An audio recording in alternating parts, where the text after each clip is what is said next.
Non, vraiment, vas-y, je suis concentrée. Alors...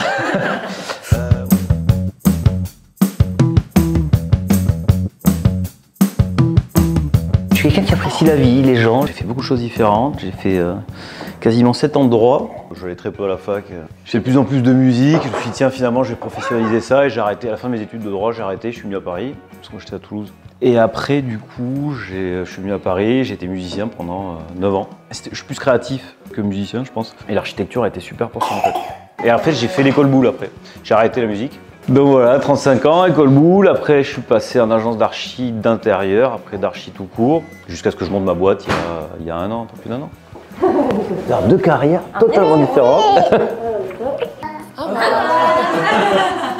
Ouais, je fais de la radiologie. J'aime bien penser que c'est une vocation, mais en fait, je pense pas. Je pense que c'est vraiment mes parents. Je travaille à l'hôpital américain.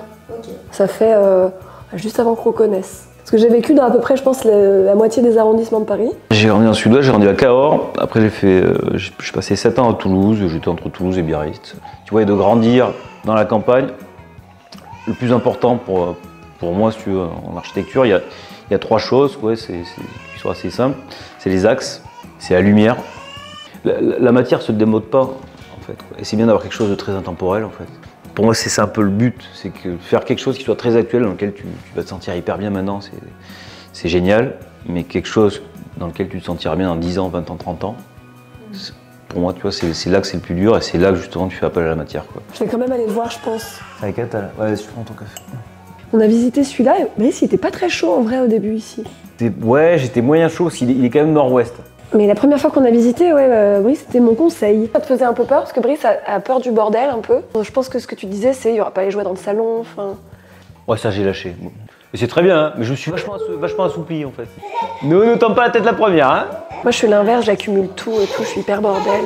J'aime bien qu'on pense des trucs à plusieurs sur les projets artistiques. Au début, j'avais pensé à la cheminée sur le même dessin, mais en inox. J'avais un peu le fantasme des 70, quoi. Et elle me fait... c'est pas génial ça. Puis en même temps, c'est pas génial, j'étais en même temps une cheminée inox, vu que c'est un petit foyer et tout, et qu'on va avoir un enfant, ça va être une plancha, c'est peut-être pas une bonne idée. J'adore cette cheminée. C'est de la faïence italienne sur la façade. Et moi je fais de la céramique, donc en fait je voulais les faire moi-même au départ, mais j'ai pas eu le temps. Du coup ici, il y a ce côté très simple et très matériau du Japon. Tu vois, il y a toujours un rythme. C'est un peu des maniaqueries aussi d'architecte d'intérieur, mais il y a un jeu de joints creux, de blanc, de bois sur un peu toutes les parties en fonction de là où t'es, qui sont au quotidien très agréables. Et moi j'avais vraiment ce fantasme d'avoir Rocco grandir avec une table, tu vois, vraiment très simple, où il peut tout faire, manger, dessiner, que ce soit la rentrée, que ce soit l'automne, l'hiver.